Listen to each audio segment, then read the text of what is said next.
following is a presentation of Main Street Media, your source for news, sports, and information on Main Street in Middle Tennessee.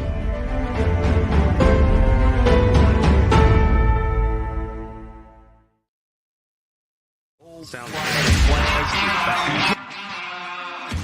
30 years of the best sports talk in Middle Tennessee, featuring Tennessee Radio Hall of Famer George Plaster, Tennessee Sports Hall of Fame coach Watson Brown, and Young Guns Billy Derrick and Michael Sindrick. And now, here's your host, George Plaster.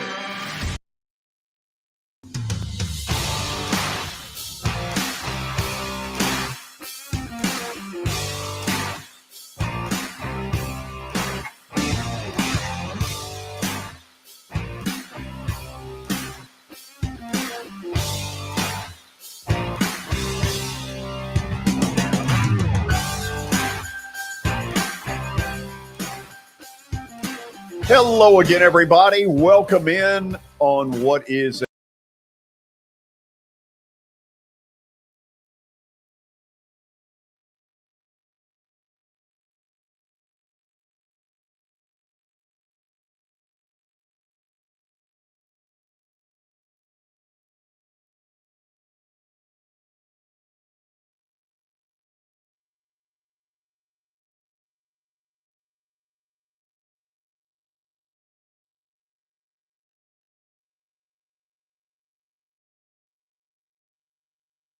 very interesting.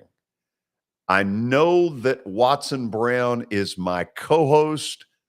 The question is Watson ready and raring to go? There he is. How are you? Watson's ready and raring to go. We just hope the technical issues are ready and raring to go. Yeah. Well, you're looking good. Oh, yeah. I look dapper, don't I? You certainly do for a man of your age. Oh, have fun, George. Oh, that was too easy. You know, George, sooner or later you're going to be 72. So yes, I am. Just remember that. You know what?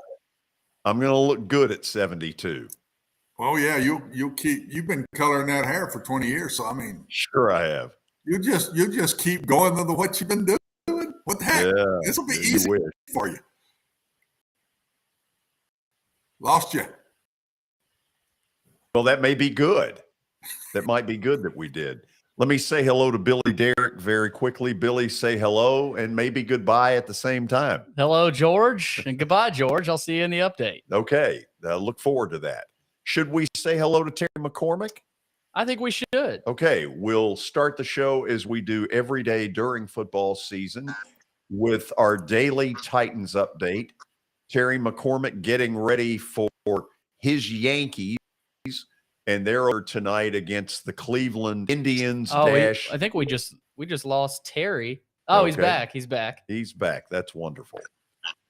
Terry, how are you? I'm doing better than your Braves, unfortunately for you. Yeah. By the way, you sound like you're coming from Cambodia, but that's neither here nor there. Terry, tell me what all is going on right now in Titan land, what with the bye week that they have. Well, George, they've got to practice tomorrow, and that will be the only one that they have this week. Everybody who's healthy to go their separate ways for the weekend, and they'll the players who are injured will stay behind at St. Thomas Sports Park and get treatment and get better and maybe be able to partake in practice on Monday.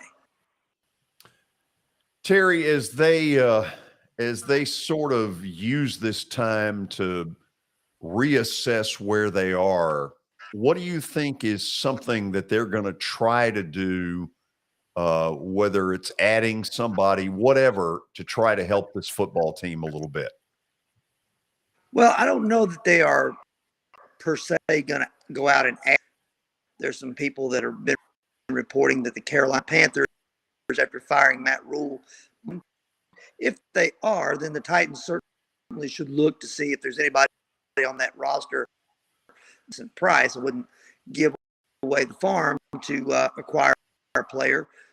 But for time to try to get healthy, to do a little self-scouting, to try and clean up some of the things throughout the first 5 games of the season, namely giving up big play game, and then on the opposite side of that, on the offensive side of the ball, not being able to protect Ryan Tannehill well enough behind that patchwork offensive line.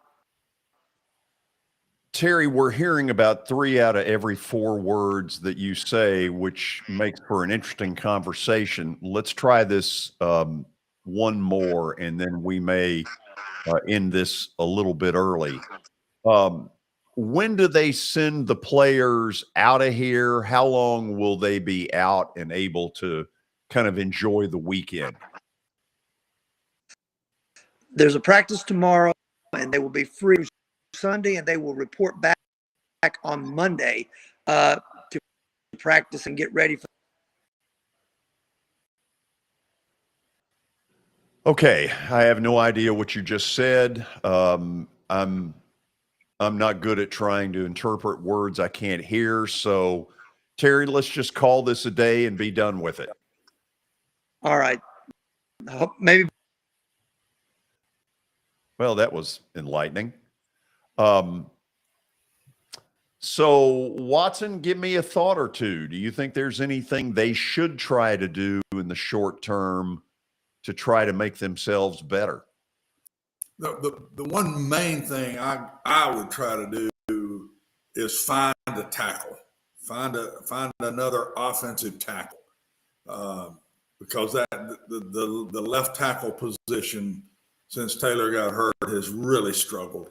You can't keep every game just putting a back or a tight end on that. I mean, it takes too much of your offense away. So I just don't think the young man is capable of doing the left side. Maybe they think in the open day they're switching the right and left tackle. They may do that. I know that the rookie has played both sides, so I don't know. But I think that's the one glaring thing, George, that I see. And I still think if there's a really good corner out there they could trade for, that'd be the other thing I would consider. Billy, let's get to the update. A lot of interesting stuff out there.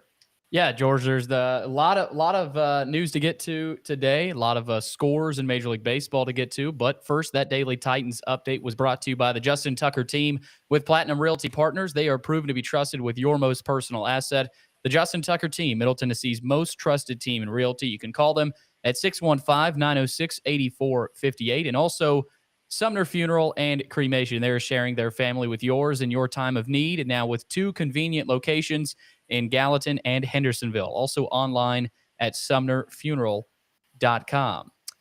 Okay, we start, George, today with some Major League Baseball scoreboard updates. And, of course, the Braves just suffered the loss to the Phillies. But, George, that score ended up being 7-6, which I didn't catch how the Braves ended up coming back in that one. But that one did end up ending at 7-6 was the final there. So Phillies beat the Braves, and the Mariners right now lead the Astros 6-3 in the bottom of the 4th. Watson, what I got to solve the Braves game, Max Fried was certainly not himself. He has had, and I don't mean to be, can we tell these people to shut the hell up? It's ESPN, George. I was getting the scoreboard update from there. So, Watson, he has had a really rough case of the flu that saw to it that he didn't travel with the team on that final road trip. He didn't look like the Max Fried that I've come to know and love, who is a bulldog. He got beat around pretty good today. Didn't I see 8 hits in 3 innings, a little over 3 innings? Wow. Yeah.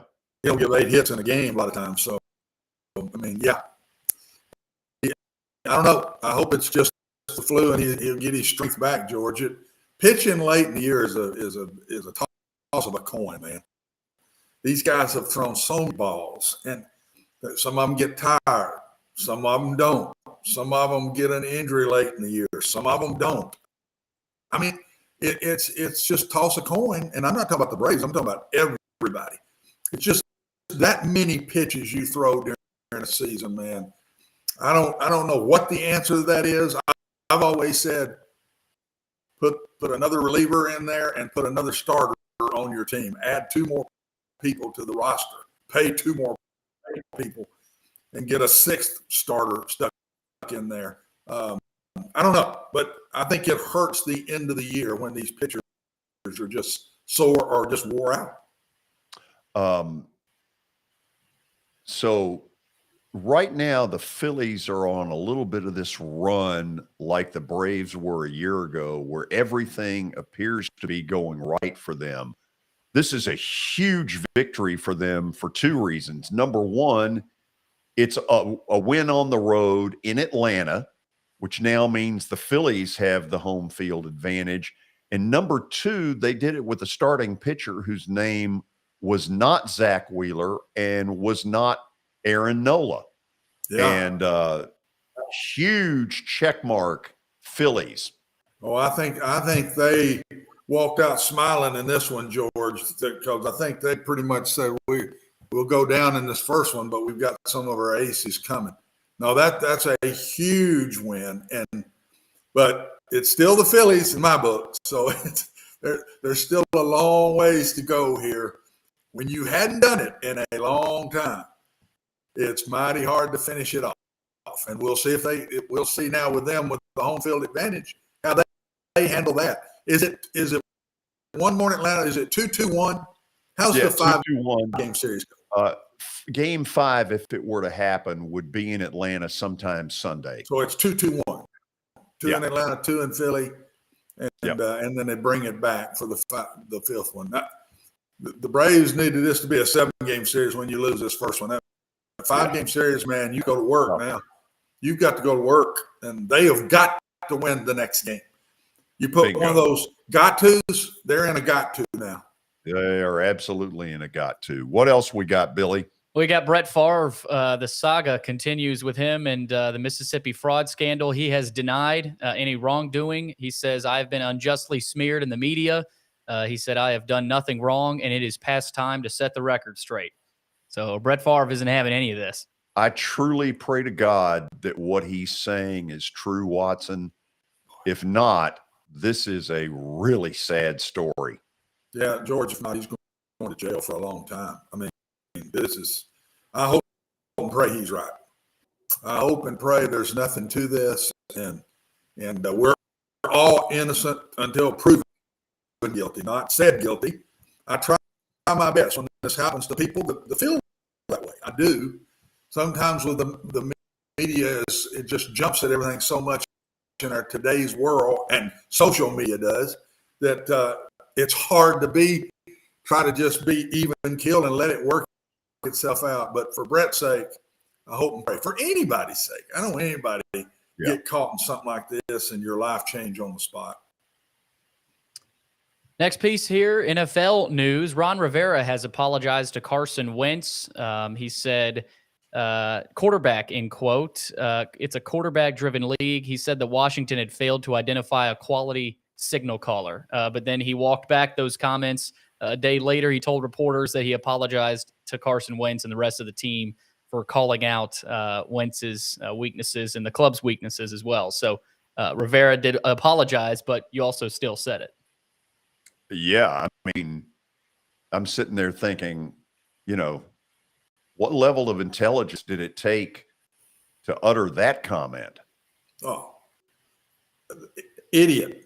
He's your quarterback. If you're benching him that week and you want to say it. But they're not benching him. He's the guy they put the money in. They brought him in.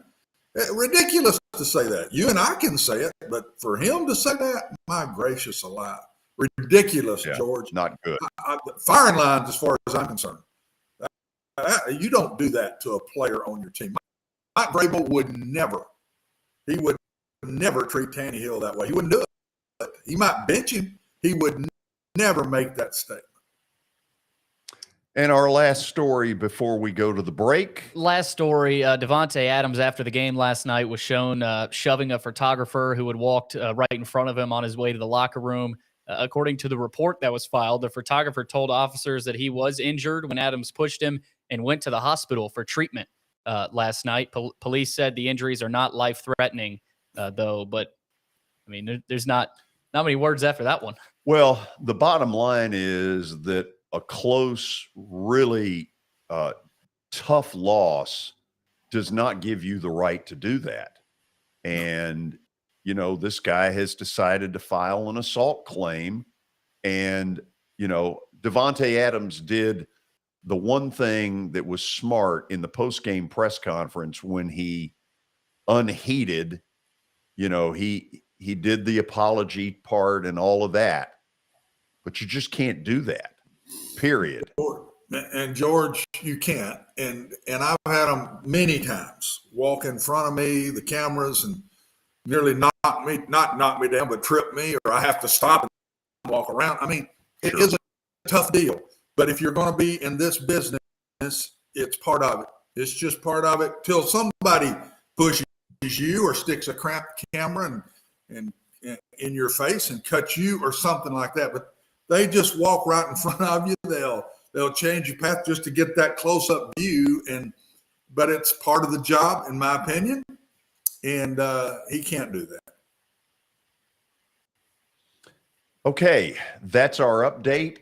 We're going to go to the break, and when we come back, our buddy Tony Basilio will join us from Knoxville. He, of course, longtime Knoxville sports talk show host, will preview the Vols and Alabama. All of that coming up next on Main Street Media Television.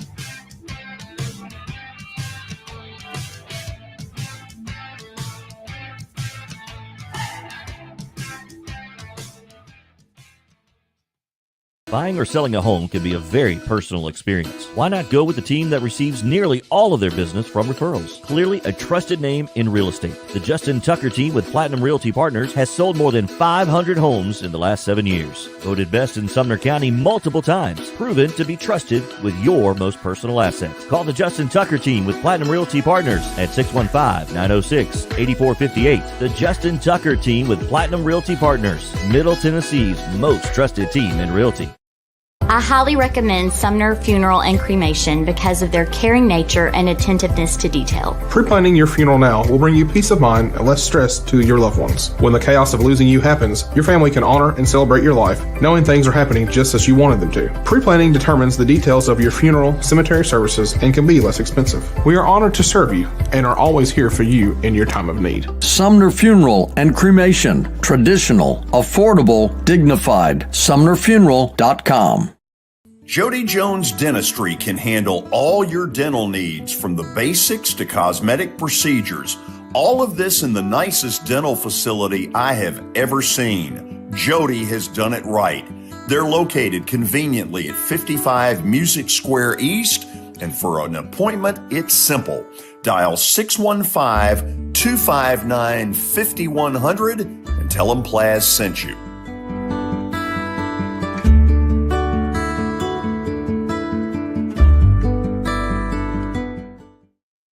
When you're thinking about golf, consider Riverside Golf Links. Under new ownership, the course has improved dramatically. It's now 27 holes, complemented by a 9-hole executive course. Book a tee time now at 615-847-5074 and get ready to enjoy the beauty of golf in the Old Hickory area at Riverside Golf Links.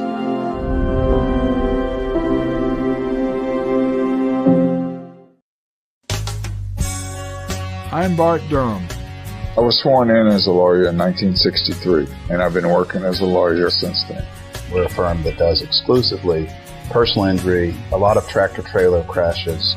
Insurance companies will open up their checkbooks when you force them to. We have systems that work. We get the most money for our clients in the shortest amount of time. I'm Blair Durham. My dad and I want to help. Give us a call at 615-242-9000. This is Eric Berner with Rockcastle Wealth Advisors. I help people in the pursuit of making their money live as long as they do. People hire me because I use a customized, individualized, and personal approach for the person I'm working with. Everyone's situation is different. If you've lost a spouse or a parent and want to make sure your inheritance is utilized and does not just disappear, I can help with that. Call me at 615-235-1058 or email eric@rockcastlewealth.com.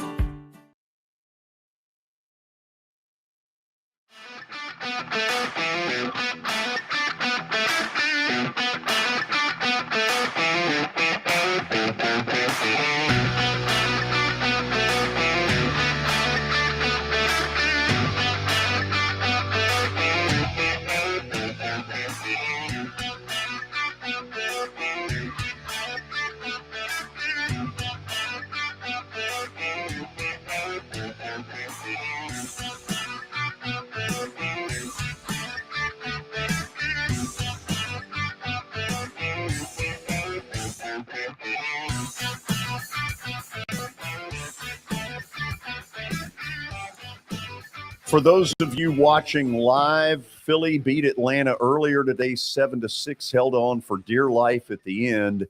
I'm looking at the TV monitor right now. Seattle with a surprising 6-3 lead in Houston. They knocked out Justin Verlander very early in that game. And the Mariners, like the Phillies, are becoming one of the real surprises in the early going of postseason play. Let's get with a Phillies fan. He's also Knoxville sports talk host, Tony Basilio, and he joins us for his weekly visit. Tony, how you doing? I'm rocking my Phillies red for you today, George. Great quit, man. Your Braves do not quit. The Phillies are trying to take a guy and make a closer out of it. Don't even get me started. Ditto. So frustration of a game one loss. So Tony, repeat after me, or I guess this would be fill in the blank. Okay. This will be the most hyped University of Tennessee football game since when? Maybe since I've been here. I got here in 1987. And here's the reason why. Success is one thing. Nowhere is quite another.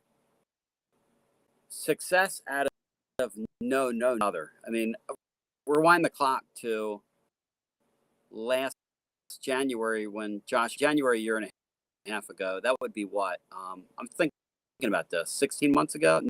No. Whatever it is. It's 24 months, 2 years, 22 months, 21 months. On the precipice of getting hammered with major sanctions, not matter of a decade. And you're going to tell me 21 months later, you're playing a top 10 game in your building? And these people, I mean, on my show today, we're talking about how excited I'm so thrilled to have the Alabama series back, legitimate chance to win a game. I mean, if you'd have told me back in July, I would have said, put the stuff away and call the police. Help. It's really strange, guys. It's, I got to say, Watson warned me. I got to say, this guy knows what he's doing. Guys are ahead of the game. I'm starting to believe Watson Brown now. I got to tell you, I'm starting to Watson Brown's knowledge a little bit here. Not only is he a good man, he knows his football. Watson, why don't you step in here? You and Tony have had some great sessions. I'm just sort of looking forward to listening to it. Tony, I think to follow up on what you just said, I think this transfer portal has sped everything up for everybody. And, Tennessee has gotten some good players in it. Hooker wouldn't be here if it wasn't for the transfer portal. The transfer portal is letting a lot of people get better. Southern Cal got a whole lot better quick. UCLA got a lot better quick. Tennessee's gotten a lot. Everybody has had an opportunity, and I think we're going to see this now year in and year out.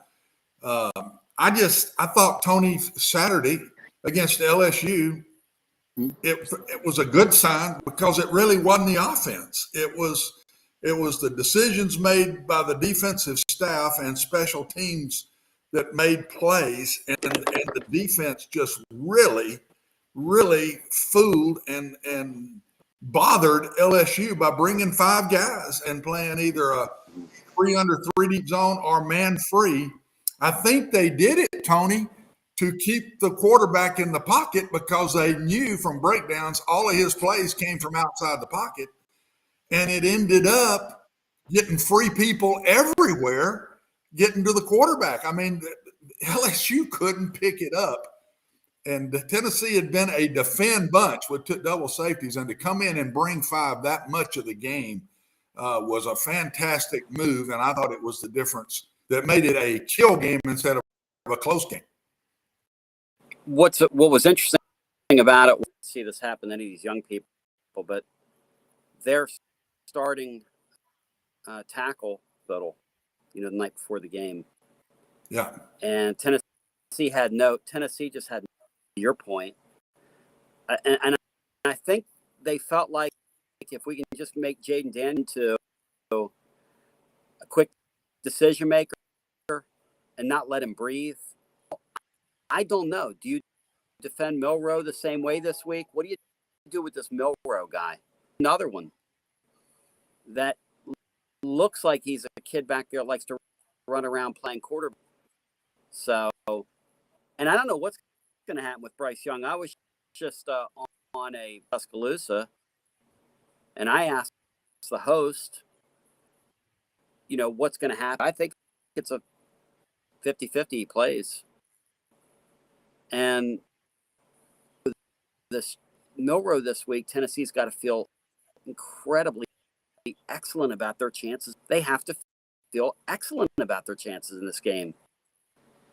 And if it's Young, challenge him, play aggressively with him, and try to get him on the ground. And I mean, don't you, Coach? Don't you almost have to show some that worked against Pittsburgh, worked Saturday? I mean, don't you do it a little bit just to take a chance, even if it results in a big play against you?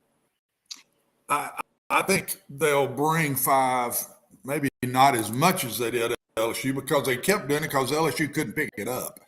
Alabama will pick it up. But I think keeping Bryce Young in the pocket is the same theory as keeping Daniels in the pocket at LSU. Bryce Young makes as many plays on the outside, Tony, as he does sitting in the pocket, maybe more, or maybe not just getting out of the pocket, sliding around in the pocket. Yes, and I'll be shocked if Bryce Young does not play in this game. Absolutely shocked. It's a shoulder he's hurt before.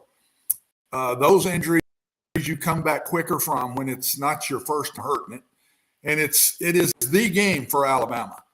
It is the game. And they win this one, they're home free in the division. They know that. And I think Nick loves these kind of games. And so he's playing the poor boy stuff. And I think they'll be hiding Bryce Young. And I will bet the house that he plays in this game. And I think Tennessee, this is the first team, if Bryce Young plays, Tony, that can score with you. Every game Tennessee's played, no offense. I knew going into the game they could not keep up in a score way. And this is the first team they've played that can, but if Bryce Young doesn't play, then you throw them in the same pile with LSU. They cannot score enough points to beat Tennessee. But this team can. Tennessee's going to have to play better on offense. I think Hendon Hooker's still sore. I think they're hiding that. I thought I could see a little difference in him Saturday. Maybe another week now, he will be a little better. But Alabama can score with them. Tennessee's going to have to really open up and try to score points, a bunch of points in this game. When a guy looks in, sharp, whatever, Hooker and the freshman from right down there in Baton Rouge through the lookout block and about got him. He kind of wasn't the same for several series after that. No. If he wasn't, that's the thing about playing in this league is the accumulation of hits on those QBs. That's a difficult thing. And a guy like him's not going to take himself out. He's going to keep playing. My wife is telling me that my sound is really bad. She says, you sound terrible. 1 year as a marriage, guys, you can get away with that. I don't know. Maybe we're having some technical issues here, but build my confidence when she tells me I'm feeling terrible, George and Coach. It doesn't. It's not. No, I think it's our technical issues we're having, Tony. It's not you on your end. We've had some issues with it. So we're getting you. I can hear you. It's a little late, but I am getting you. So, and I hope you can hear George and I when we're talking to you. The other thing Tennessee needs to do to me in this game, I think, is get rid of the ball a little quicker. This is the best pass rush bunch they've played. And, Tony, they've got to stay within the chains because if they get in long yardage, it's like the other day. LSU, everything we talked about happened. LSU could not disguise coverages. They couldn't. So they had to get lined up and play. Tennessee could see everything they were in till it got to long yardage. Now you disguise better when it's third and long because you know it's a pass coming. It's not run pass. And that's why Alabama's very good third and long. Very good. I played them for years. Nick Saban's third and long package is very complicated. Tennessee has got to stay within the chains to score their points this week. And if they don't, I would go fast on third down more than they are. They get in there and on third downs and big plays, they'll act like they're snapping and then look and see what they're in. And then I'd go fast on third down. I'd line up quick and go and keep some of those coverages out of play and disguises that Alabama likes to do. We'll see if Tennessee does that any. Yeah, that's a really great point. You called that game last week like to a T. I mean, they have no for Tennessee down the field, and they really Orlovsky on television was showing how wide open at times the field was in terms of what Tennessee does pre-snap. The thing I wonder about this week, so they pulled Kelly out of his comfort zone last week. You think Alabama can score?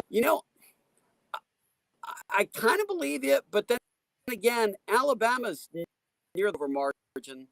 They haven't been sharp offensively. They don't have the plethora on the perimeter that they've had in years past.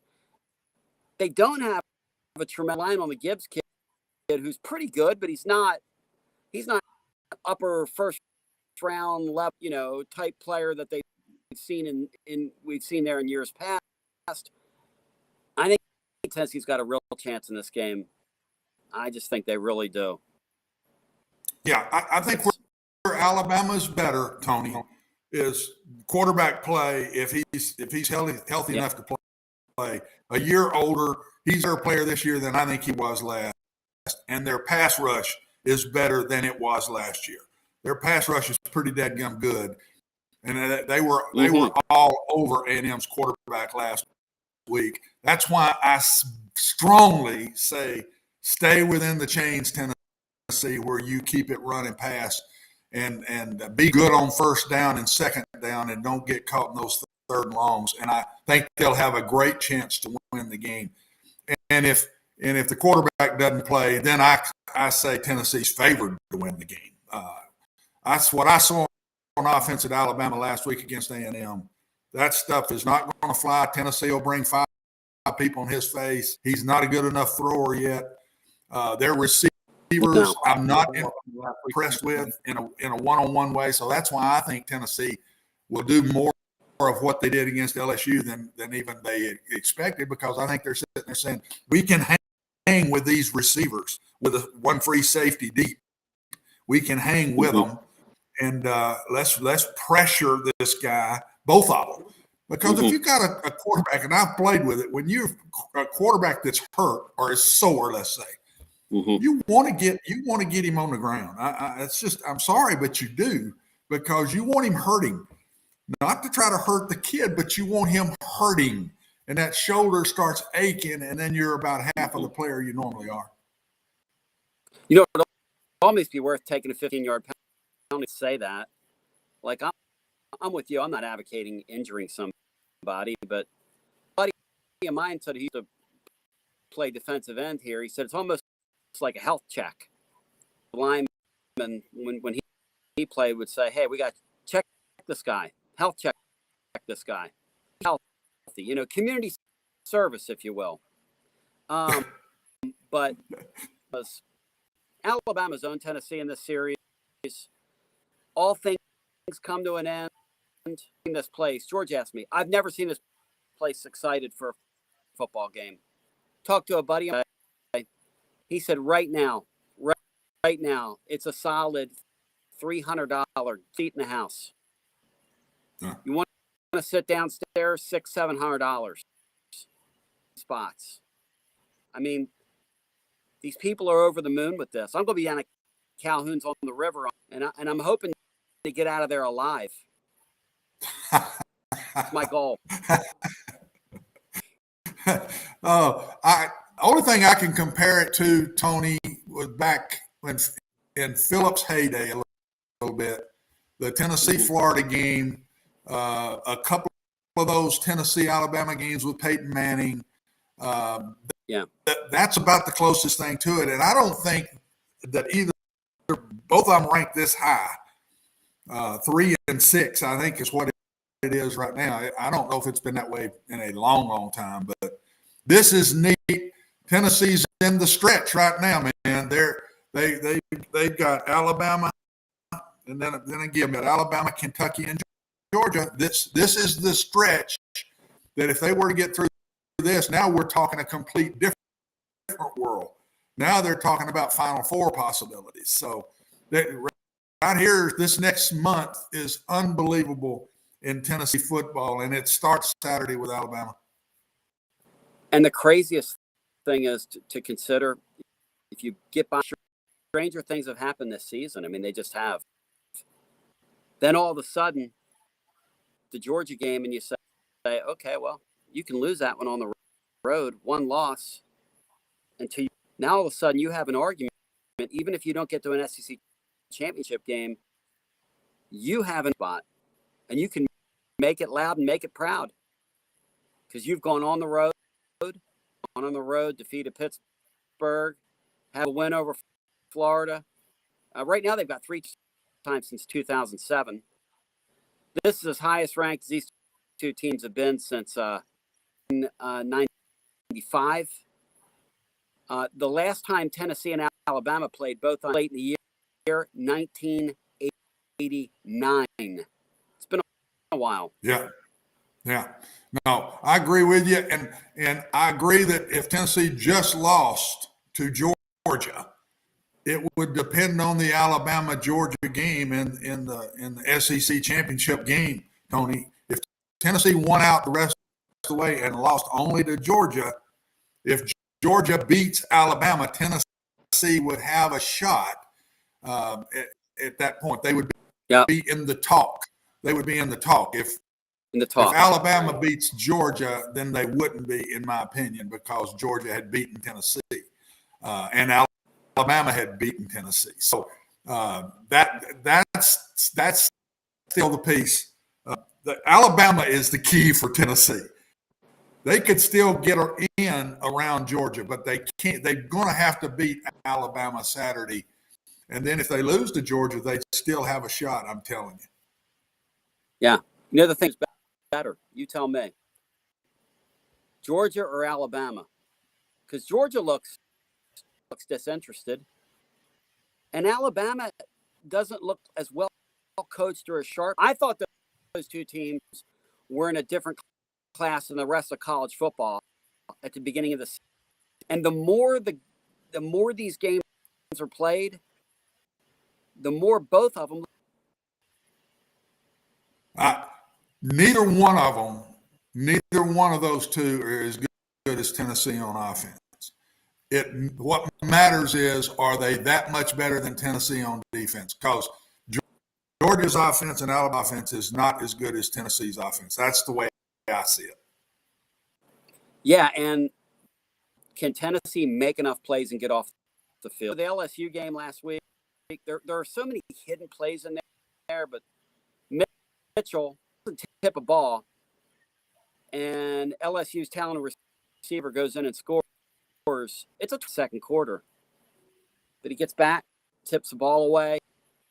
All of a sudden, Tennessee gets around midfield, goes in, scores, and then takes the ball first in the third quarter and goes down and scores. You would say, well, that's a 10-point swing. It's actually a 17-point swing because I count the 7 LSU. You know, the nature of defense now, it's just not like it was. You just have to stop teams every once in a while now, which is just game. College game is a strange game right now. Yeah, and George, I'll finish with this with Tony, but that's why I say in these big games, that's when Tennessee's offense has to show. You got to come out and do your thing in these big games. Yeah. They got to score points. Yeah. And if they do, if they have really good games Saturday and score enough points, like I think they got a shot to, then they win the game. The big games go back to what you're best at, and Tennessee's got to come through offensively Saturday. Yeah, it's interesting. George, here's what I'm learning, right? You better score more points. Coach is taking me under wing here. It's taken me a while, but he definitely has me in that regard. Score a bunch. Now, let me ask kind of like your Braves. Did I hear this right? You're going to do your show Saturday from Calhoun's on the river? Friday. So Friday we're going to be down there on the river, and Saturday we did our post-game show for LSU, and I look pretty good. I got to say, I look pretty good. 8 hours and 20 minutes is all we went. Oh, my God. Without taking a commercial break. 8 upstairs, and my beautiful wife says to me, "What is wrong with you?" That's the first thing she's got every what reason are you to be saying. That's crazy. Tell them where they can hear you Saturday after the game. Yeah, we have a blog up every day over at tclub.team, and that's where my show is. And as soon as these games end, I go live, and it is it's a whole lot of emotion right now, a whole lot of joy, a lot of crying Saturday. Who knows? But there's a little bit of pleasure in the pain. These are back in the playoffs, George, and after the first time in 11 years. And I forgot how ball is. I forgot how fun this high-level Southeastern Conference been away from it for a while. There's truly nothing like it in both accounts. Yep. Listen, thank you for doing this as always. I'm sorry if we had some technical issues with you, but we'll get those straightened out. Thanks for coming on as always. Hey, I think it's a real blessing. We'll go to the break on that. Our thanks to Tony Basilio. We'll talk with Coach Watson Brown, get his analysis of Tennessee and Alabama next on Main Street Media Television.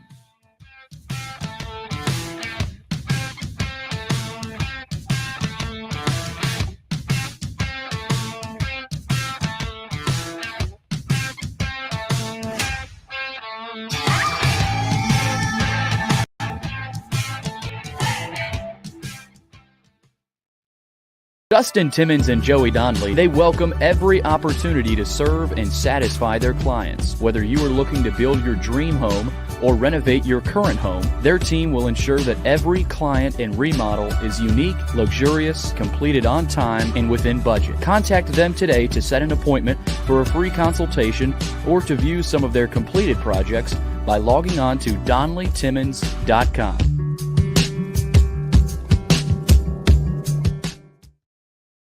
At WellSkin Dermatology and Aesthetics, we pride ourselves in providing access, innovation, and a patient experience second to none. Access to care and treatment when you need it. Innovation with medical-led cosmetics and various on-site technologies for full-service treatments with a customer experience that is calming, casual, and effective. Independently owned, providing medical, surgical, pediatric, and cosmetic dermatology and more. Visit wellskinmd.com to schedule your appointment today. WellSkin Dermatology and Aesthetics. Access to healthier skin. It's your last chance to get a spring tune-up for summer. Complete Service Heat and Air can clean your coils, check out your motor, and make sure you have cold air on that first hot day of summer. Complete Service Heat and Air is located in White Bluff, Tennessee. We do service and repair on heating and air the right way. 24/7 service. Call us at 615-797-3997. That's 615-797-3997. Serving Cheatham, Davidson, Dixon, Hickman, Humphreys, Montgomery, and Williamson counties. Have you heard about the high levels of radon in Middle Tennessee? Radon gas is the second leading cause of lung cancer, second only to smoking, and has no color, no taste, and no smell. The only way to know if you have radon is to test for it. Duret Radon Mitigation offers testing for small and large-scale residential and commercial properties, plus mitigation services. Visit DuretRadonMitigation.com to request testing or get a free estimate for mitigation. That's DuretRadonMitigation.com.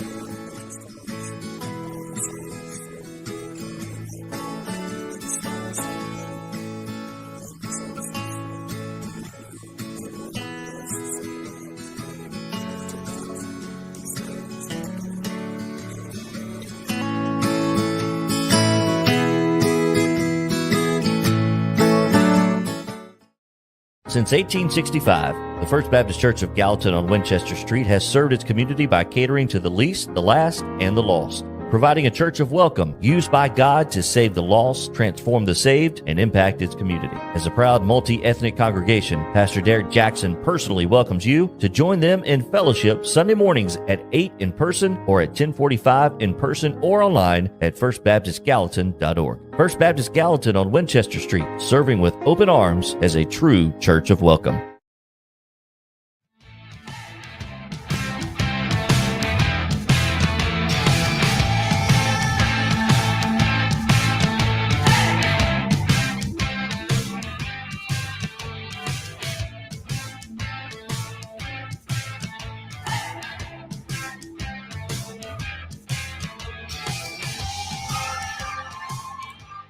Okay, we are back.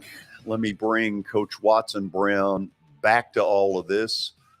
Watson, let me make sure I've got you right. You think that a win by Tennessee over either Alabama or Georgia, assuming the rest of it goes the way on paper we think it should, you think that gets them into the playoff picture for real discussion?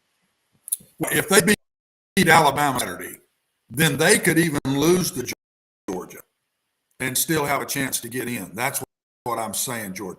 If they beat Alabama and go to Athens and lose, then Georgia beats Alabama in the national championship and Tennessee has won out. They might pop in front of Alabama because they had beaten Alabama.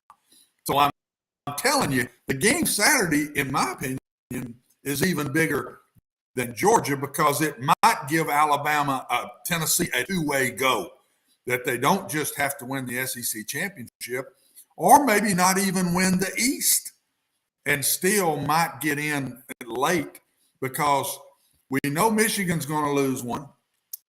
They're not going to be playing in the Big Ten championship because they're going to lose at Ohio State.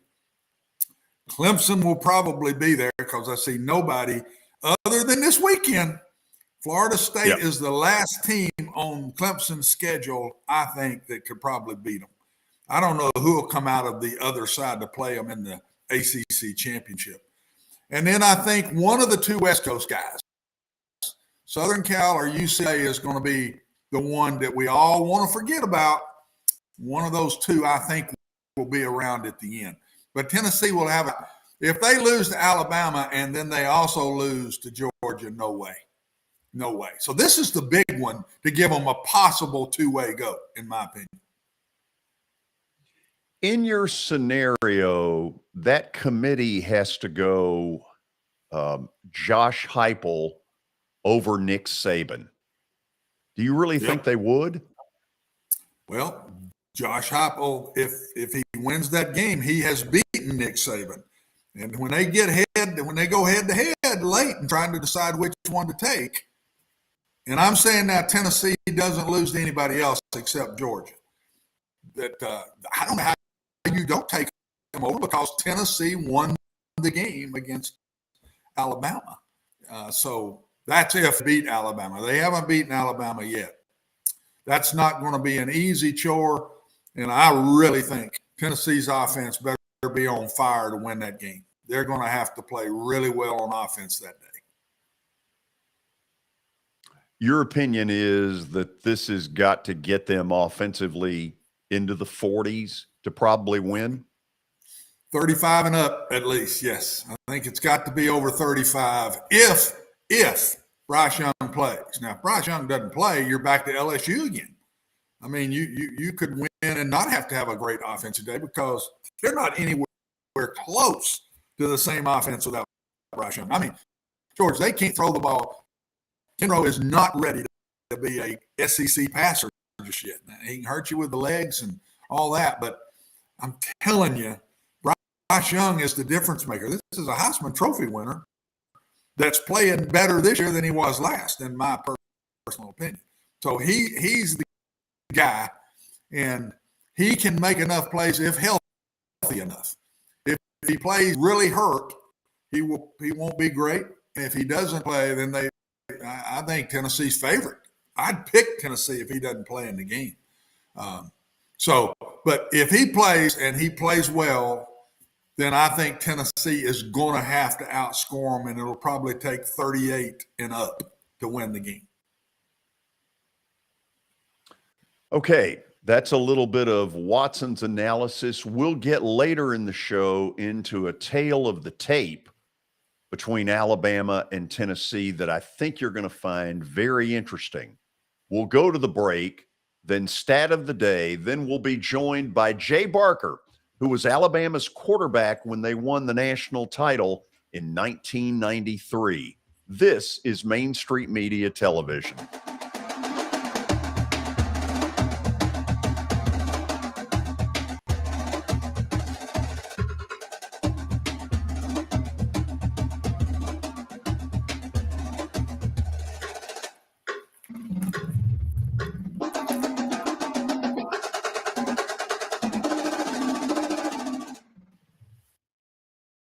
Serving Williamson and surrounding counties, Bone and Joint Institute of Tennessee offers comprehensive orthopedic care with 16 subspecialized physicians. Our practice provides high-tech care with a hometown touch. We offer physician clinics, physical and occupational therapy, advanced imaging, and surgical services, including interventional procedures. Call us at 615-791-2630. We're Bone and Joint Institute of Tennessee. High-tech care with a hometown touch. This is attorney Bart Durham, and this is me. I'm Aaliyah. Keeping in good physical condition is really important to me. But when I had a wreck with a tractor-trailer truck that hurt my legs so bad I couldn't work for almost a year, I knew I needed a lawyer that understood tractor-trailer cases. So I called Bart. Bart gets millions of dollars for his clients every year. At Bart Durham Injury Law, we've handled hundreds of tractor-trailer cases. My dad and I want to help. Give us a call at 615-242-9000. The high school football season is here, and nobody handles Friday nights better than Main Street Media. Here's Zach Womble with details. That's the name of the game here at Main Street Media and Main Street Preps. Is, we've been doing this for a long time now, and I think you hit on it. We've got an army of reporters across all of Middle Tennessee. I think there's about 130 schools in the Middle Tennessee area, and we try to cover all of them. We cover about 11, 12 counties at this point. And those Friday night shows, it's we're gonna show that off. We're gonna showcase the talent that we have on the field with reporters across several mid-state games on the weekly basis. So, whether you're in Williamson County, whether you're in Giles County or Murray County or Montgomery or Robertson or anywhere in between, we're going to have you covered from 6 to 11. Friday Night Live is presented by the Tennessee Highway Safety Office, where fans don't let fans drive drunk.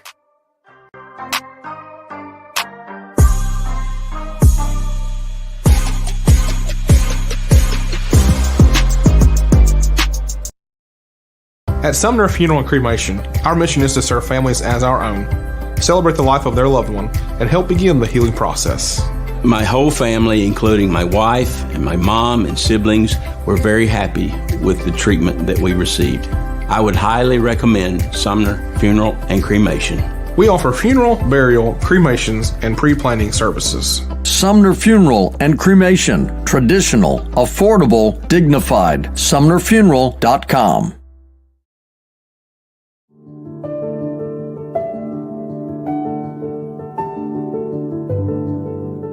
Welcome to the Omni Nashville Hotel. Urban elegance with a vintage touch. Our 800-room hotel opened up in the fall of 2013 with 746 guest rooms and 54 suites.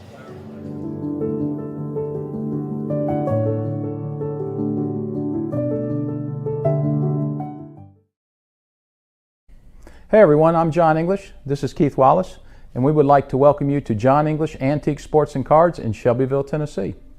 We specialize in graded and ungraded sports and non-sports cards, vintage wax boxes, and unopened cases. We have a large selection of PSA graded cards. We also specialize in old sports collectibles, baseball, football, basketball, golf, and tennis. You can find it all at John English Antique Sports and Cards. We are happy to be associated with Nashville's greatest sports antique, George Plaster.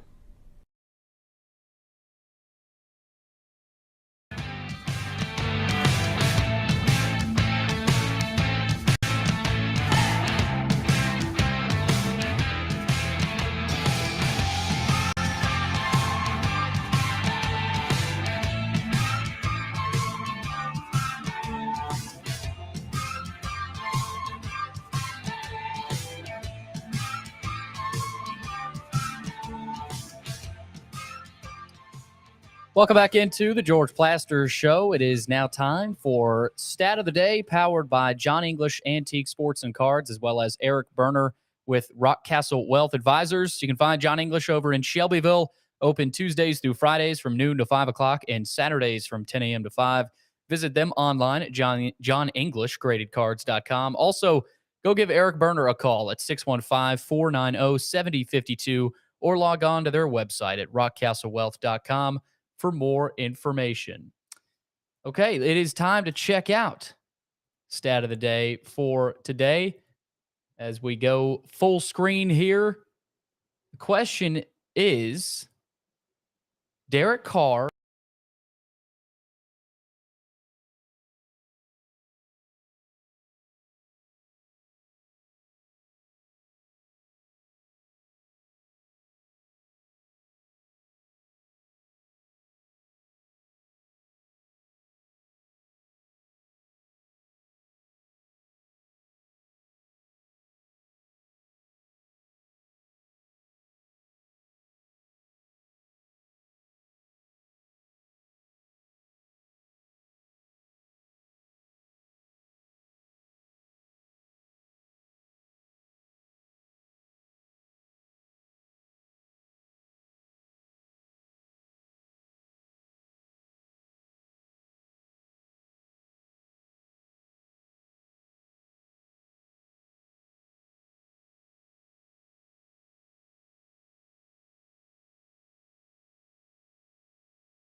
Okay, we are back. I know that we have lost Watson Brown for the moment, although I'm getting the thumbs up. Maybe he is there.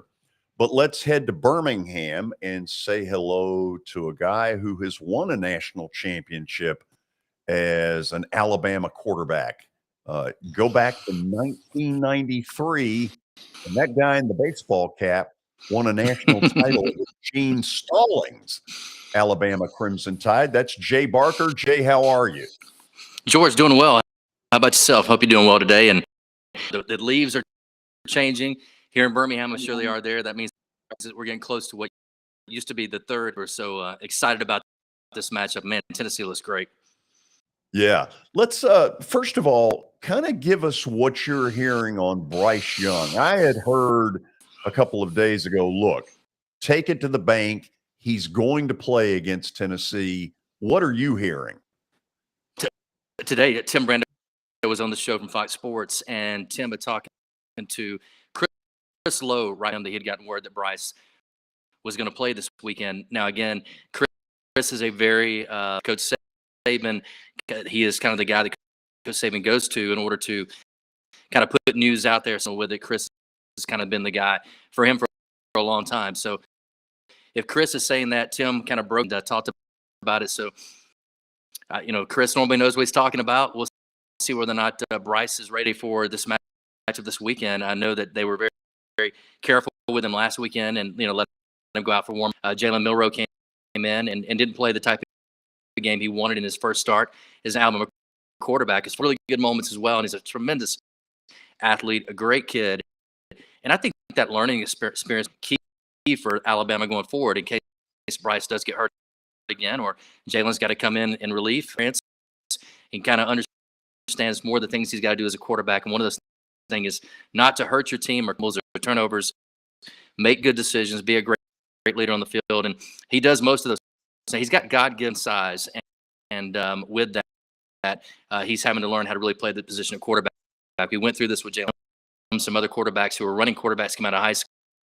It's just a learning process. But I think he'll be ready this weekend if Bryce is not. Is it possible that the scare against Texas A&M could be a good thing? Yeah, I think it taught the guys that, number one, you never give up. You can always come back and have a great drive. One of his kind of Heisman moments this year, I guess, if he was to be back up for it, so hard for a guy to win.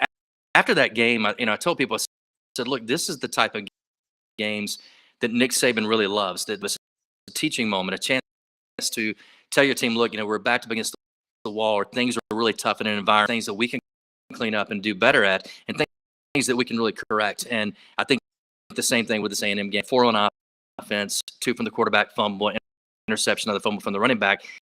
And those are things that you're at, and moving up in the pocket, protecting the football. And then also just execution, both sides of the football. So, again, I think Coach Saban likes these moments, likes weeks like this.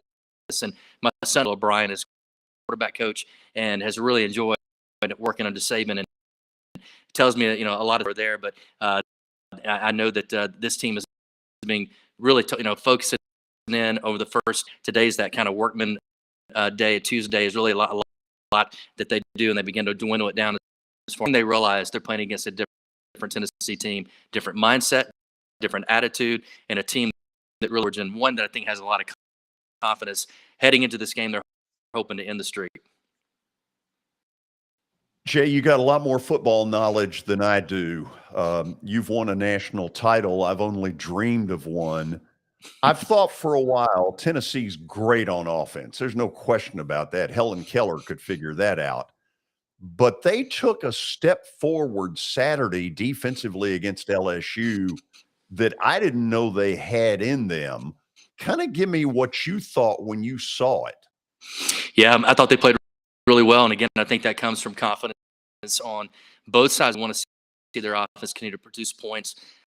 I think Hendon has been a great asset for them on the leadership way that he plays the game. And I think that bleeds over to your defense. So you get more confidence and believing that, hey, let's go out, let's prepare throughout the week differently maybe than we did last year, or even in an early week something, and let's not let this moment go. Let's figure out how we can, come together as a team. The leaders of the season halfway through, you really begin to find out a lot about yourself, your identity, and what you want to be. And I think that's how the ball for Tennessee, and definitely got it on offense. I mean, the up-speed tempo, what Heupel's done, just the amount of really what I considered a sunk or sinking ship. He's really pulled this thing out of the water.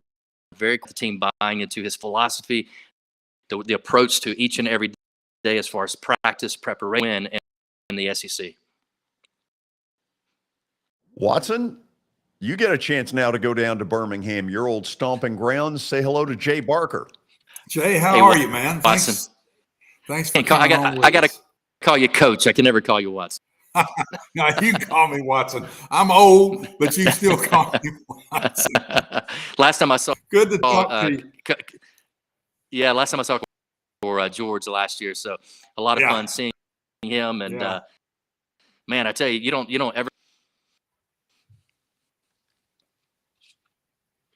Did I lose him, George? I don't think so. He said something that I didn't get, which was you never something. I'd love to fill in the blank. You never age.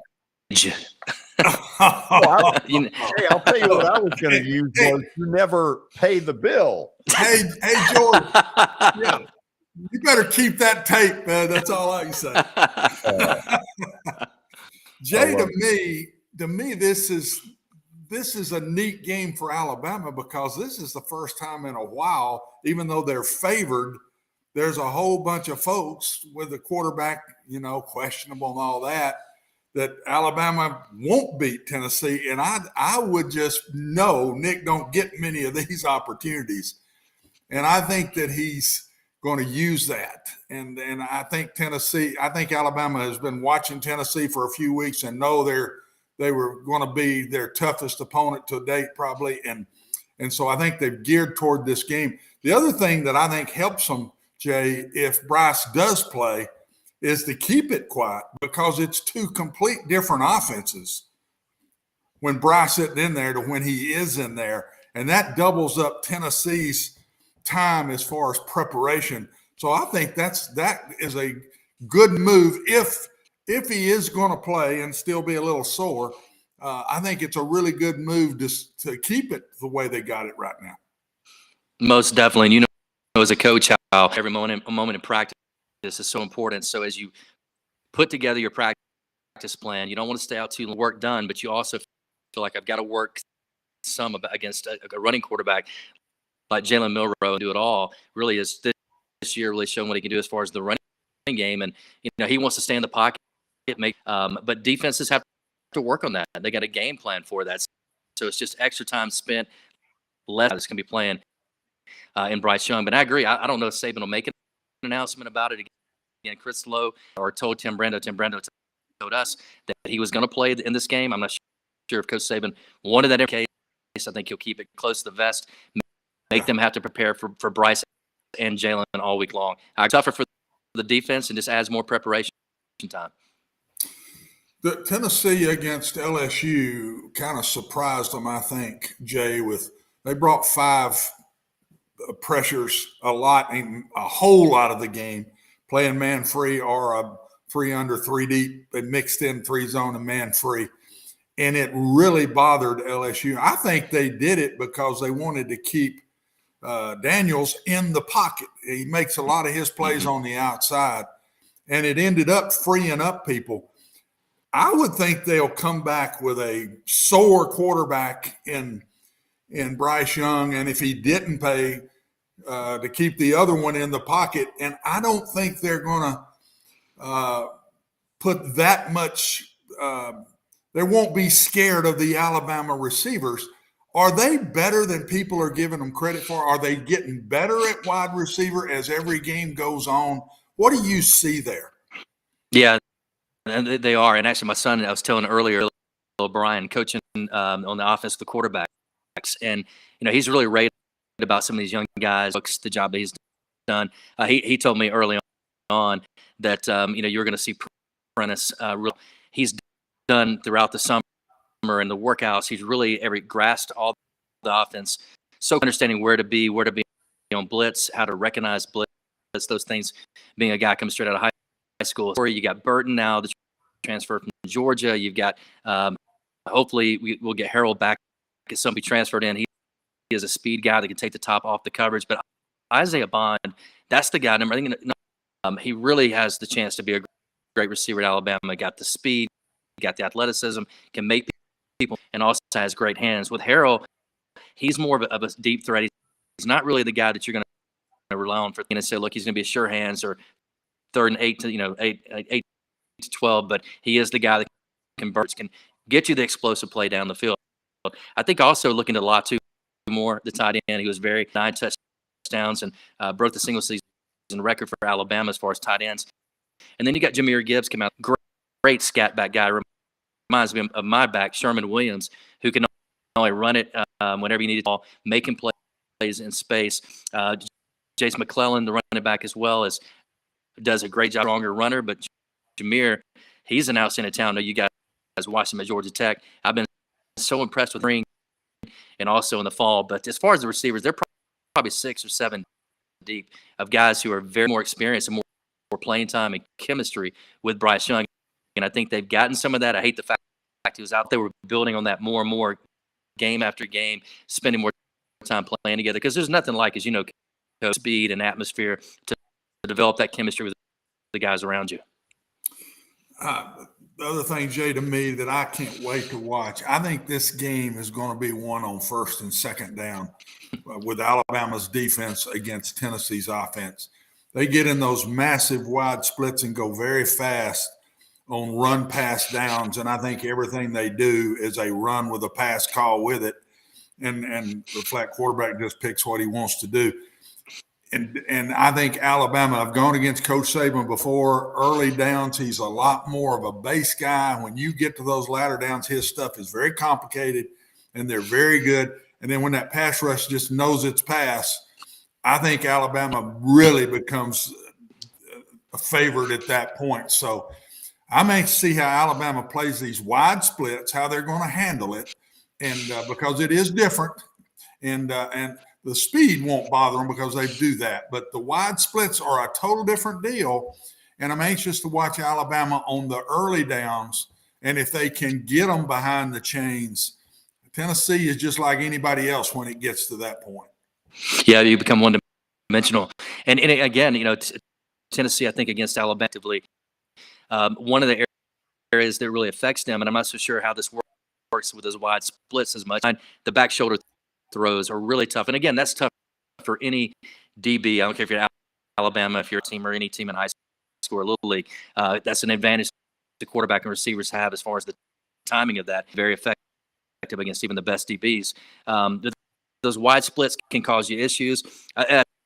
Implemented this year, they talked about it in the fall practice, and in scrimmage was the cheetah package. That's Bryce Wilson Jr. and also Dallas Turner. You talk about size, speed, athleticism, and what there is use those guys on every down, make them every down guys, not just pass rush guys. We're defend the run, drop into coverage, be able to blitz, be able to do all the packages they want to do out of that cheetah package, and those are throwing on that team. Braswell, we haven't seen as much of. He's heavy-handed. He's a strong rusher. Then you got who's lost about 70 pounds, still about 340, and just an amazing presence there in the middle. So a lot of experience in the backfield now from last year with Kool-Aid McKinstry. They've got Terran struggled a little bit against Texas A&M, but I think really, really talented player. The coaches think the world of him. Battle back there in the backfield as well. What a great leader he is as a safety, getting the guys quarterbacking them. It's going to be a fun day to watch and see the challenge. See if Tennessee, now that 6, as you know, as a coach comes pressure, and I think Alabama now being dropped down to number 3 in the AP, feel like now they're hunting instead of being the ones that are hunted. They always get everybody's Super Bowl game. They'll definitely go to the stadium coming up on Saturday. It's going to be an amazing atmosphere.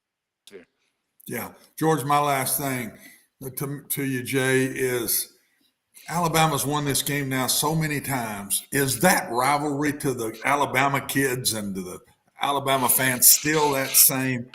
I don't know if that ever changes, but they've won it so many times now. I just wonder if it's still that inner deep rivalry that the Alabama-Tennessee game has always been. It is for that way, so it is for them as well. And understanding it, I played for Coach Stallings, or coached with Coach Bryant, or for Coach Bryant, and the game meant so. I mean, that game was bigger for 192, 93. There's the picture we've got after the game, smoking cigars.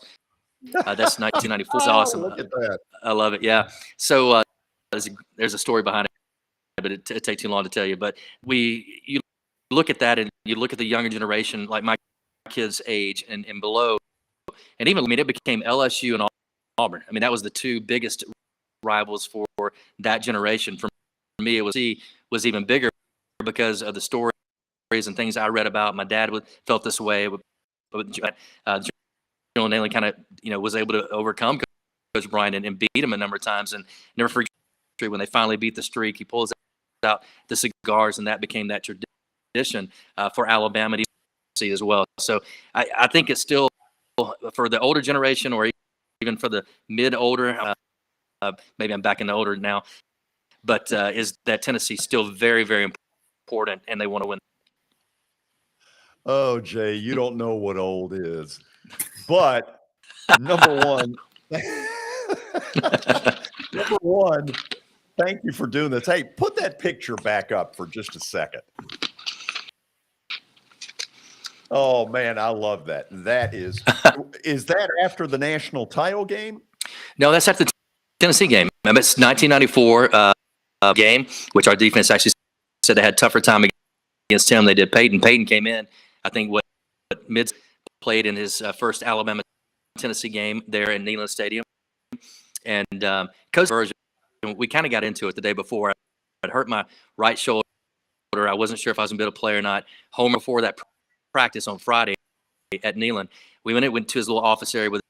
He was sitting in his chair, and we talked. We're going to just throw some short passes, and that's it.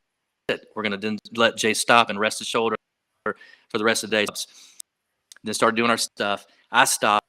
All of a sudden, I see Coach Stallings walking towards us. Look at that. I'm really mad. And I was like, man, somebody's in trouble. So as he's walking towards us, I realized no one can right at me. So he gets up to me. He starts to get on to me. Why are you not throwing the deep ball? I'm like, we see you and Homer inside the locker room. He's like, well, no, I don't know what you're talking about. If you can't throw the deep ball today, then I said, Coach, we just had this conversation. And Homer looked at me and goes, don't worry about it.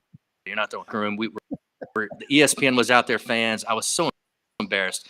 So we're heading back. He knows I'm mad. So he attacks me and then said, hey, let's go in the restroom. And we go in the restroom. We have an all-out kind of father's spitting, he's spitting. And I finally just said, look, I haven't lost a game for you yet. So if you don't want to play me, don't play me. And this was kind of the game plan with the trainers and the staff. So I shave after that, and my blood pressure was so high. It's actually getting high again. Oh, my gosh. Thinking about it. So I'll walk out. Woody McCorvey, at that time, Dabo, I think, was there too. But they're like kind of high-fiving me, but they're like, man, you just stood up to him and told, whatever. And so they admired that. But we had that kind of relationship. And so Coach, then we get back to the hotel. Guess who he asked to pray for dinner? I'm still mad at him. So I wanted to be like, Lord, can you please help this insane man? But I wanted to pray that. And so then we get out there, we play the game. I played, that's plays I ran and actually kind of tried to run over a guy on the sideline and got up and just kind of looked at Coach Stallings like, see, done with the game. He walks up in the locker room, puts his arm around me, and he goes, how's your shoulder? And I looked at his shoulder. I said, it's fine. Why? He goes, well, I was hoping you would worry about me all day yesterday, today. Go out there, prove me wrong, because I did everything I could to take your mind off that shoulder. Here's a cigar. A big hug. So it was pretty cool that he pushed my, but he knew the buttons to push good, and but we had such love for each other, and we still do, and great moment there. And as you see, the blood pressure ran back out of my. I actually, there was no redness there except for the game. Good stuff. What a great story. First of all, thanks for coming on here. It's great to see you again. Beard looks good, by the way. I need to shave it. I've been busy since about 5 o'clock this morning and going through doing a bunch of interviews and stuff and the show lines and all that. I tell you, one of my other favorite things about this rivalry was in 1994, and I'll make this very quick. The morning I got up for the game, my dad was sitting there and he was laughing. I'm like, what are you laughing at? And my mom's laughing. So they Centennial, is that right? What was it called? Is it Knoxville Centennial? The newspaper that's there? Sentinel. There. Thank you. Knoxville News Sentinel. That's it. So they had the front page of the sports page on the bench, and it said Barker Gimp, but it was written like Barker Gump, but it's Barker Gimp because of my shoulder. I'm laughing about that, but it was really funny because that's the caricatures, all the the leaves. The third Saturday in October, Alabama used to wear crimson, Tennessee would wear the orange, and that was the tradition. Hopefully, it's going to be a great one this Saturday. I think it will be. And man, I'm happy Josh has got this team turned around to be at their best in the SEC. Tennessee and Alabama built this conference, and so the Tennessee to be. Jay, thanks for doing this. We'll talk again soon. Yeah, definitely. All right, George. Jay Barker, he won a national title with Alabama. That picture is awesome. In 1993, under Gene Stallings, the coach that he just mentioned. We'll go to the break, and then we'll do our own tale of the tape of these two teams that I think you'll find very interesting. It might surprise you a little bit. This is Main Street Media Television.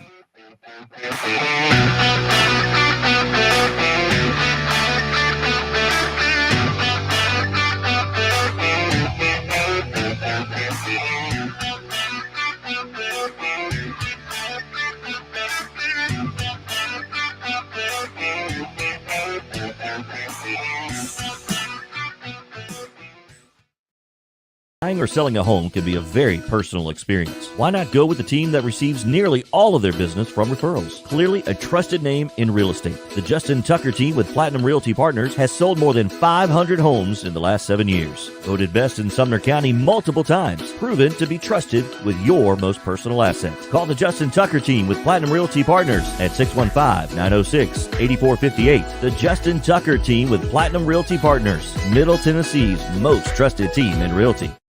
I highly recommend Sumner Funeral and Cremation because of their caring nature and attentiveness to detail. Pre-planning your funeral now will bring you peace of mind and less stress to your loved ones. When the chaos of losing you happens, your family can honor and celebrate your life, knowing things are happening just as you wanted them to. Pre-planning determines the details of your funeral, cemetery services, and can be less expensive. We are honored to serve you and are always here for you in your time of need. Sumner Funeral and Cremation. Traditional, affordable, dignified. SumnerFuneral.com. Jody Jones Dentistry can handle all your dental needs, from the basics to cosmetic procedures. All of this in the nicest dental facility I have ever seen. Jody has done it right. They're located conveniently at 55 Music Square East, and for an appointment, it's simple. Dial 615-259-5100 and tell them Plaz sent you.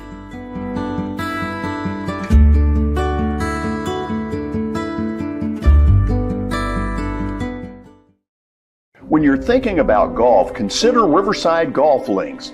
Under new ownership, the course has improved dramatically. It's now 27 holes, complemented by a 9-hole executive course. Book a tee time now at 615-847-5074 and get ready to enjoy the beauty of golf in the Old Hickory area at Riverside Golf Links.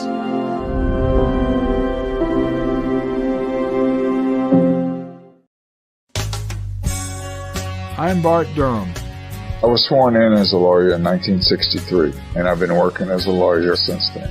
We're a firm that does exclusively personal injury, a lot of tractor-trailer crashes. Insurance companies will open up their checkbooks when you force them to. We have systems that work. We get the most money for our clients in the shortest amount of time. I'm Blair Durham. My dad and I want to help. Give us a call at 615-242-9000. This is Eric Berner with Rock Castle Wealth Advisors. I help people in the pursuit of making their money live as long as they do. People hire me because I use a customized, individualized, and personal approach for the person I'm working with. Everyone's situation is different.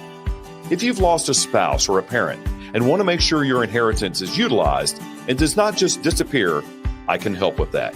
Call me at 615-235-1058 or email Eric at rockcastlewealth.com.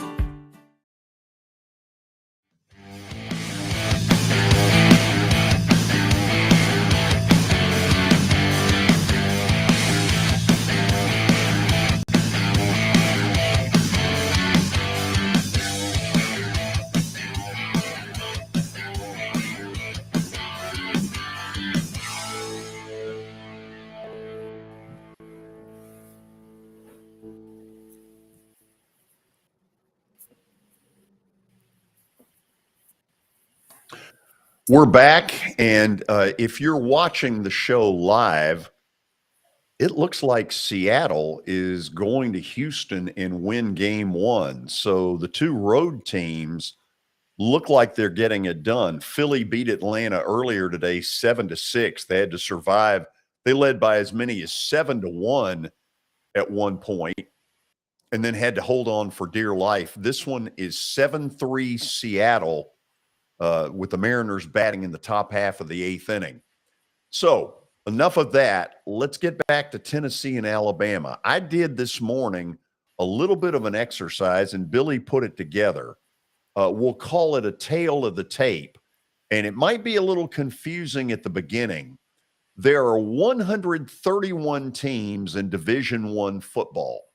So those numbers you see are where they will rank out of 131. For instance, Tennessee in total offense is ranked number 1 in the country. And yet Alabama is not far behind Watson at 6th. That one should not surprise anybody. Nope. No, I don't think. I agree with you. They're both. I mean, they're both really good on offense, and that's close enough that really you just flip a coin. That's one difference. There would be, to me, that Bryce Young didn't play last week, so they probably went down a little bit right there. I know they didn't have the number of yards they normally have. Tennessee being ranked 23rd in the country in rushing, I have a feeling is more the Ball State and Akron than anything else, because they have not shown the ability really until the LSU game to run the football with any consistency against good people. And Watson, I do think that's an area they're going to have to be able to run some against Alabama. Oh, absolutely, because Alabama will walk out. They're not going to let them just sit there and throw those little short passes all day long. Those little, I call them bubble screens, whatever. And yeah, they're going to have to run the ball well. Alabama runs it very well. And that will be a big piece in the game, because if Tennessee can't get running game going, that tells me they're going to get behind the chains. And if Tennessee gets behind the chains, I don't think they win the game. So no big surprise that Tennessee is in the top 10 nationally in throwing the football. They do that as well as anybody. Alabama is 68th, which, Watson, I tend to think is more, they run the football so well, oftentimes they don't have to throw. Well, and then a game and a half has not been Bryce Young. The last game and a half has not been Bryce Young. So those yards went way down in the last game and a half. Both of them are very good in third down conversions. As you can see, very little difference between the two in converting on third down. Total defense, if you're looking for a reason why Alabama wins the game, here's the stat. Okay, Tennessee, where they are ranked in the country, admittedly against LSU, they looked a whole lot better than that number, and we know how good Alabama is on that end. Well, and that's the stat to watch Saturday. If that thing stays somewhere around that, Tennessee loses and loses good. If that stat's not anywhere close to that and it's up 500 or so, then that's where you watch that stat Saturday. That's going to be the big stat in the game, in my opinion. Here are a couple that surprised me. When you think about championship level teams, and we know Alabama is a championship type of team, you sit there and you say to yourself, well, you know, they don't have a lot of penalties. But this is their ranks. This is both of these teams' ranks out of 131, with 131 being the very worst. Tennessee is 122nd. That's not good. And Alabama's nothing to write home about. That's the one that shocked me, Watson. Yeah, you never know, George. But yeah, that does not fit. The stats don't fit with top 10 football teams. So that also tells me either they hadn't played very many people to be both undefeated right now, or they're just that much better than everybody they've played, because that's not a good stat right there at all. If that had happened to me at Vanderbilt, I'd be getting killed. I mean, you have no shot if you do that at a school like that. A UAB going to play at LSU or Mississippi State, and you're having that many penalties, you have no shot. Tells you how good these two teams are to still be undefeated and have that kind of penalty ranking. Turnover margin. If you're a Tennessee fan and you're looking for reasons why you think your team's going to win this game, here's the stat for you. Tennessee is very high nationally in turnover margin. They are +1 per game, meaning they have one more takeaway than they do giveaway. Conversely, Alabama right now, a team that we know is a championship level kind of team, has really so far not done very well in that. Go ahead. Can be misleading. They had 4 last week with a new quarterback. Right. That would turn that stat quick. You got 4 in a game, and they had 4 in a game and still won. That don't happen very often. Not very often at all. Had 4 turnovers and 2 missed field goals and still won the game. That's not a good sign for Texas A&M, but turnovers are the number one stat to me, George, every week. If Tennessee wins the stat deal, the turnover category Saturday, 3-1, they win the game. If Alabama wins it 3-1, they win the game. Turnovers on 2 evenly played teams are always the big difference in the game. Yeah. So when you look at this tale of the tape, once you see it, anything there surprise you? No, nothing. Everything that's top 3 and top 6 teams. The only surprise I saw was both of them's penalties per game, but they're right where their teams are made to be.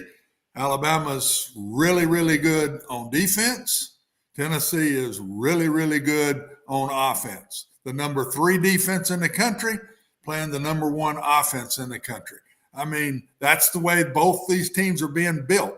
Tennessee will never be in the top 3 on defense the way their offense plays. The pace they play at, George, you'll never see the Tennessee defense there.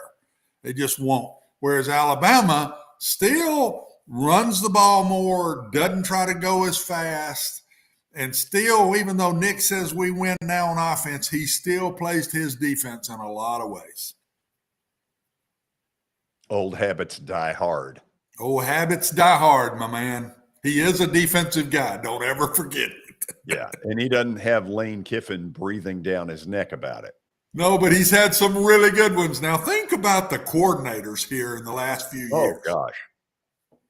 Kiffin, Sarkisian, DeBow. How do you say it? I think it's Brian DeBow. And now O'Brien. Brian Dable. I can't. Look at the coordinators this man's had. Oh, yeah. And they're all unbelievably successful head coaches now. And O'Brien's going to be the next one. He's going to get his pick of a job. It's coming after this season. Watson, let me ask about that real quickly before we go to the break.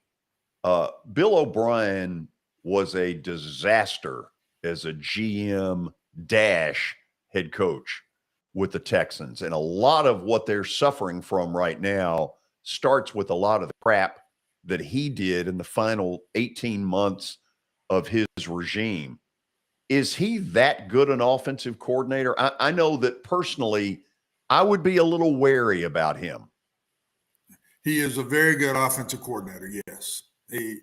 Anybody that goes and works for Nick Saban will be a very good offensive coordinator and will be a tough dude because he's tough. He's tough to work for. You've got to keep your cool because he's in your face, right in the middle of games, in your face. And you toughen up a bunch. I think they become better head coaches because they got through that with Coach Saban. He did a very good job at Penn State. Very good. He took that from near nothing up to where when Franklin went in there, it was a pretty good job again. I don't think he got near the credit he deserved at what he did at Penn State, George. George, real quick here. The last time Tennessee beat Alabama, Nick Saban was coaching in Miami.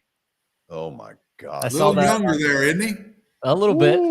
Nick and Mac are the same age, so I think Nick has now turned 70. Mac just turned 70. So Wow. Nick and Mac are the same age. And if you go back to Miami, they flunked, when he was there, they flunked Drew Brees on a physical because of throwing shoulder woes. No way. Oh, yeah. And Watson, I've always wondered if they had passed Drew Brees because the Saints did. They lived to tell about it. It worked out fine. If they had passed Drew Brees, would Nick Saban have ever gone to Alabama? What could have been? Yeah, Nick was in trouble at Miami now, guys. It's easy to forget, but Nick was in trouble at Miami, and I truly believe he is a much better – I think he's smart enough that he went back again. He'd probably do it differently, but he's built for the college game. Nick Saban is built for the college game. And but he was in trouble when he went to Alabama now. He was going to get other jobs. There's no doubt about it. He got Alabama, the best college football job that there is. Has been that. I mean, look at the national championships between Bear Bryant, then Gene put one in there, and then Nick Saban. I mean, my gracious, there's not another college job, guys, close to this job.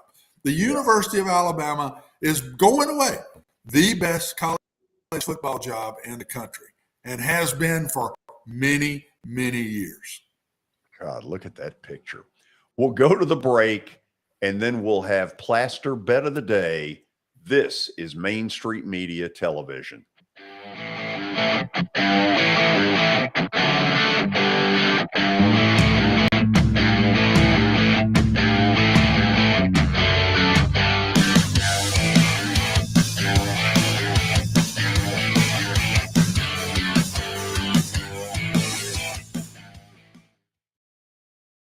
Serving Williamson and surrounding counties, Bone and Joint Institute of Tennessee offers comprehensive orthopedic care with 16 subspecialized physicians. Our practice provides high-tech care with a hometown touch. We offer physician clinics, physical and occupational therapy, advanced imaging, and surgical services, including interventional procedures. Call us at 615-791-2630. We're Bone and Joint Institute of Tennessee. High-tech care with a hometown touch.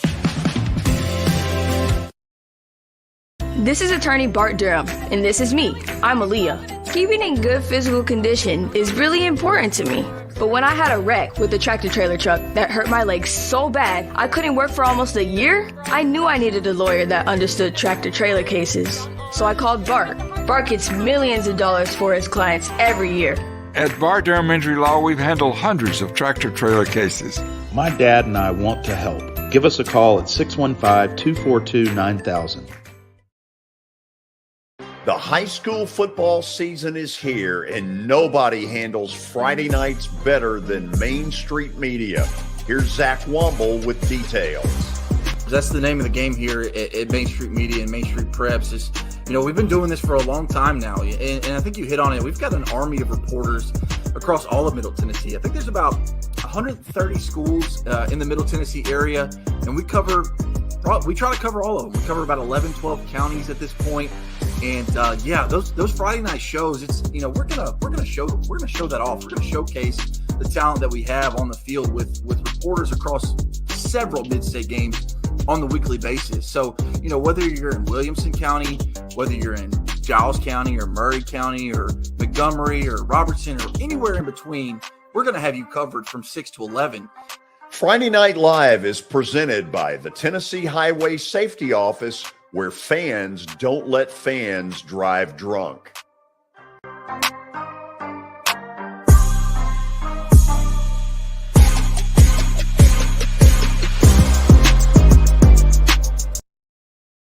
At Sumner Funeral and Cremation, our mission is to serve families as our own, celebrate the life of their loved one, and help begin the healing process. My whole family, including my wife and my mom and siblings, were very happy with the treatment that we received. I would highly recommend Sumner Funeral and Cremation. We offer funeral, burial, cremations, and pre-planning services. Sumner Funeral and Cremation. Traditional, affordable, dignified. SumnerFuneral.com.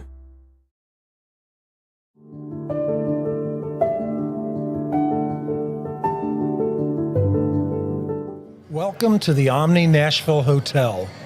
Urban elegance with a vintage touch.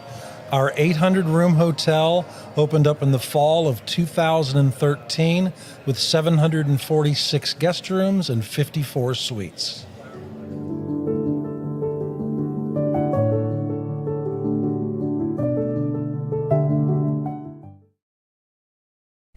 Hey everyone, I'm John English. This is Keith Wallace, and we would like to welcome you to John English Antique Sports and Cards in Shelbyville, Tennessee. We specialize in graded and ungraded sports and non-sports cards, vintage wax boxes, and unopened cases. We have a large selection of PSA graded cards. We also specialize in old sports collectibles, baseball, football, basketball, golf, and tennis. You can find it all at John English Antique Sports and Cards. We are happy to be associated with Nashville's greatest sports antique, George Plaster.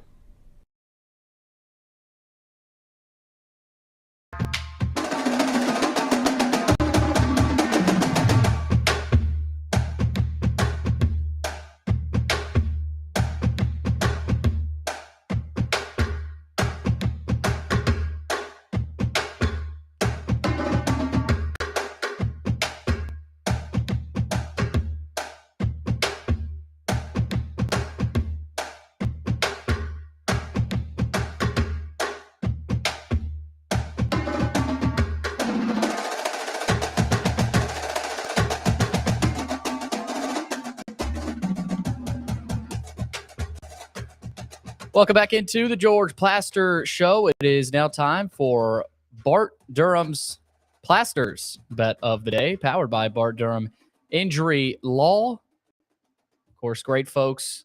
It's been sponsoring Bet of the Day all year long. Since 1975, they have aggressively protected the rights of a broad range of victims of car accidents and personal injury in both Tennessee and Kentucky. If you, too, have seen your life interrupted by an injury on a highway, in a hospital, or at your workplace, you should let their attorneys do the work fighting for the full financial compensation that you need. Learn more about Bart Durham Injury Law by logging on to bartdurham.com.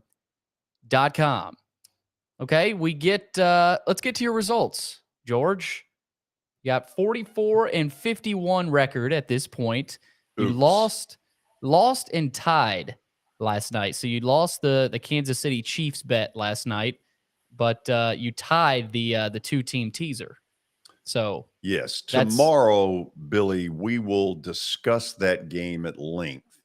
In the name of analytics, some of the dumbest decisions were put out there for the public to see that just have normal thinking people going, what the hell are they doing? Analytics, I know, has a place. Last night, analytics took its stupid pills. Stupid pills. I mean, Watson, anything about that not true?